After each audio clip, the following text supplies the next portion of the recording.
za firmy a my Nemusíte.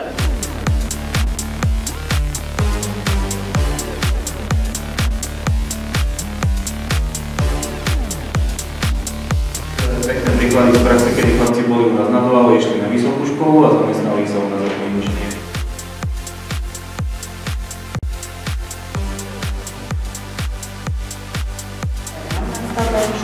Musí byť deň, prosím. Ako škola tú teoretickú časť.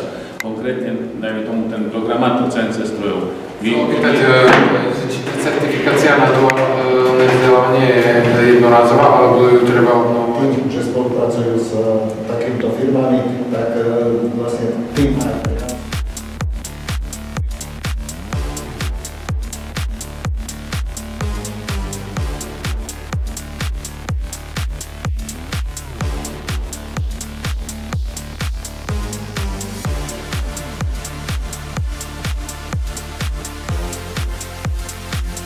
Vyše 100 rokov, takže my sme zase nič nevymysleli. O tom, kedy idem tak na základnú školu, kde je to, že teraz nie je bola práca tých škôl, aby oni to vytvárať tej kvalitnej pracovnej sily.